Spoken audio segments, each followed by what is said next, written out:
Oke, assalamualaikum warahmatullahi wabarakatuh. Tapi pun, Ya bun. pagi ini kita kedatangan tamu orang yang sangat berpengaruh di PSSI, yakni Ketua Aspro PSSI Lampung, Pak Edi Samsu. Assalamualaikum Pak. Waalaikumsalam.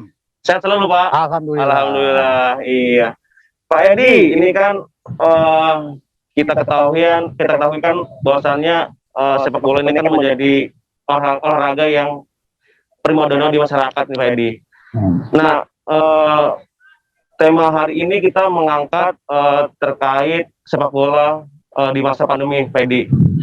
Artinya kita ingin tahu nih apa yang dilakukan oleh PSSI sendiri gitu kan.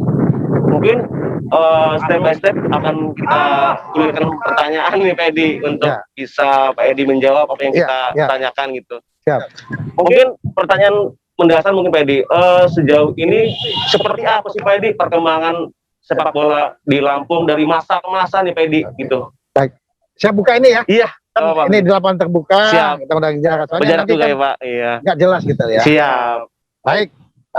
Bayu. Disapa dulu Pak dari Tribun Lampung TV. Oh ya. Assalamualaikum warahmatullahi wabarakatuh. Untuk Tribun TV sukses selalu.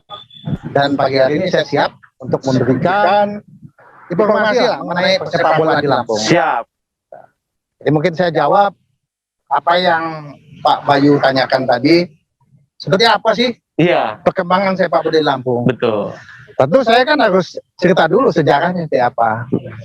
Kita tahu bersama gitu bahwa sepak bola Lampung itu dulu tuh pernah mengalami masa kejayaan. Bahkan kita Lampung itu pernah pemegang emas di PON. Setelah itu redup. Nah, pada waktu itu kita punya klub yang memang betul klub-klub bukan klub abal-abal yang berlaga di liga utama dulu itu, yaitu Jaka Utama. Dengan kualitas yang sangat bagus Pak ya. Jaka Utama itu klub profesional yang memang dia latihan persiapannya segala macam itu memang secara profesional oleh almarhum kakanda kita itu Merjuli. Ya betul-betul lah profesional mengolah klub itu sehingga ya hasilnya kita bisa lihat gitu. Kita bisa dapat emas di PON. Itu pemainnya semua itu dari Jaka Utama. Lokal, bukannya lokal, artinya klub Jaka Utama. Iya. Artinya ya memang lokal, nggak ada pemain asing, dulu kan belum ada. Nah, jadi setelah itu vakum.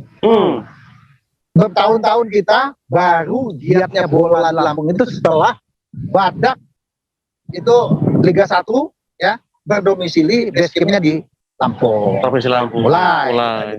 Itu sejarahnya dulu. Banyak sih perkembangan nanti saya bisa jelaskan juga sulitnya gitu loh mengelola sepak bola itu lah Pak. Artinya butuh dukungan oleh semua pihak ya Pak Edi ya untuk membangun sepak bola ini ya Pak Edi ya. Ya jelas begini. Sepak bola itu nggak bakal bisa maju. Kita perlu sinergi seluruh stakeholder sepak bola. Nah kita ketahui lah ada undang-undang ke sistem keolahragaan nasional SKN itu jelas itu harus ada sinergi dari pemerintah, KONI sama caburnya.